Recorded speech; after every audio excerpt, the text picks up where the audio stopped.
Mau pansos sama adik saya, si Ento ini. Mau pansos ya. Karena Ento itu kan orang terkenal, orang hebat. Cemburu, iri, dengki. Kalian panas-panas. Oh, aku marah, aku emosi. Kenapa? Foto Tuhanku digituin. Foto Tuhan digituin. Nonotnya Tuhanmu dipotong, kamu nggak marah? Hah? Nonotnya Tuhanmu dipotong, kamu nggak marah? Kamu nggak protes? Tuhanmu dipotong, sarap.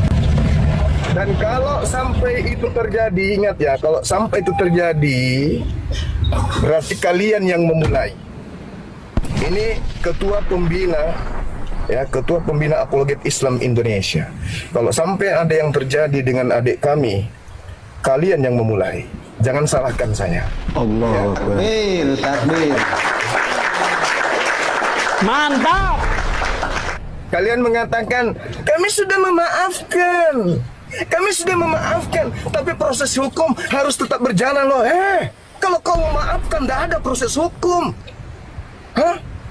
Yang dikatakan memaafkan itu semuanya dimaafkan. Kami memaafkan lo, tapi proses hukum berjalan. Maksudnya, lo memaafkan di mulut, tapi hatimu mendongkol, otakmu emosi mendidih. Itu bukan memaafkan, munafik, kucluk. Teman-teman semuanya, ada satu video yang sedang beredar di mana terlihat Zuma seperti lagi stres. Saya tidak tahu apa penyebab stresnya ini, karena di beberapa kontennya dia melakukan penggalangan dana. Dia sedang memohon-mohon agar netizen itu membantu dia untuk memberikan sumbangan.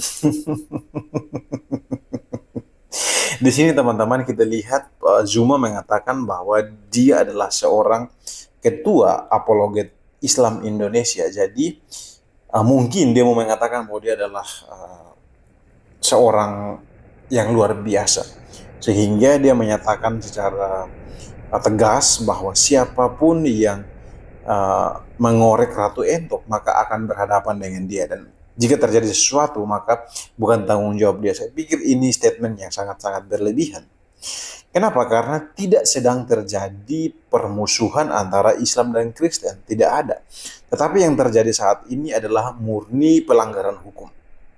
Jika terbukti Ratu Entok menista agama Kristen, maka itu kesalahannya sebagai pribadi, bukan permusuhan antara Islam dan Kristen.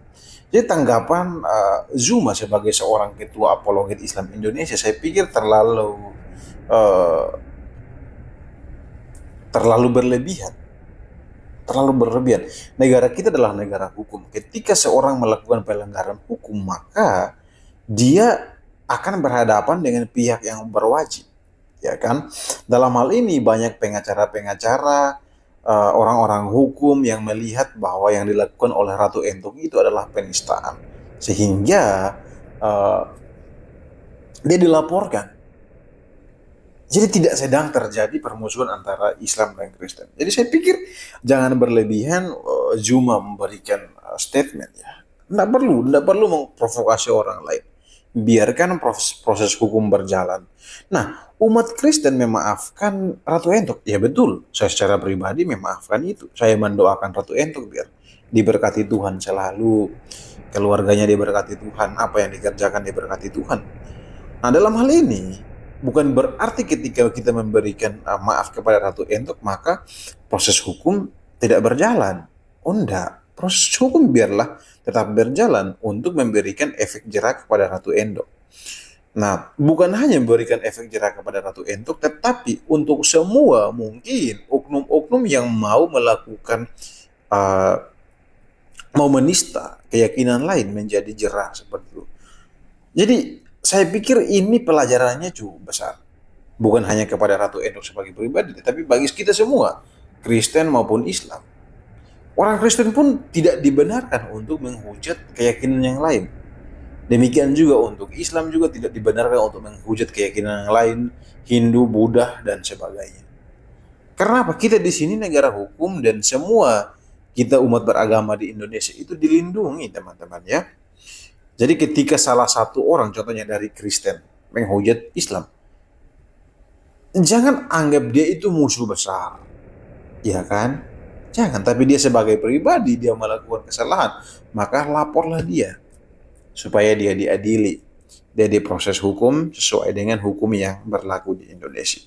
Jadi, jadi Juma ini keluar-keluar nggak jelas, nggak boleh begitu Juma, nggak boleh. Nah memang Ratu Entok ini sepertinya berlebihan.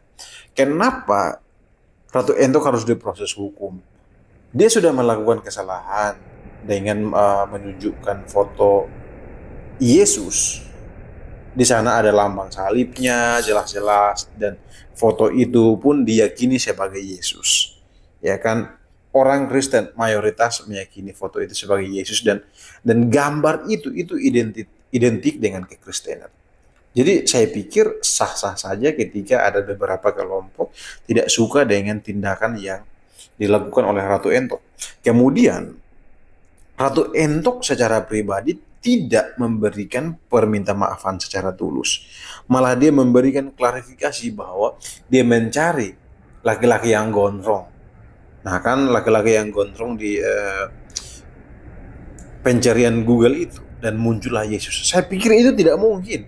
Karena ketika kita membuka manusia laki-laki yang gondrong, maka bukan keluar Yesus. Saya sudah mencoba mencari melalui beberapa akun Google saya. Dan tidak pernah laki-laki gondrong, tidak pernah di situ langsung muncul Yesus, tidak ada. Jadi Ratu Entok melakukan pembelaan yang saya pikir ini tidak mau mengakui kesalahannya. Jika Ratu Entok mengakui kesalahannya dengan tulus, maka pasti akan banyak orang Kristen yang tidak masalah. Tapi ini dia semakin membela dirinya, semakin membela dirinya. Nah itu kan tidak boleh teman-temannya. Udah tahu salah ya salah, mengakui kesalahan itu. Dan ya ikuti aja proses hukum yang sedang berjalan. Jadi untuk Zuma jangan berlebihan lah. Kau mau ketua apologet Islam Indonesia kayak apa kayak, kalau kau melakukan sesuatu yang melanggar hukum, maka kau pun tetap diproses. Jadi jangan membesarkan dirimu seakan-akan kau harus ditakuti oleh semua orang. Tidak ada. Di sini ibu kita adalah hukum.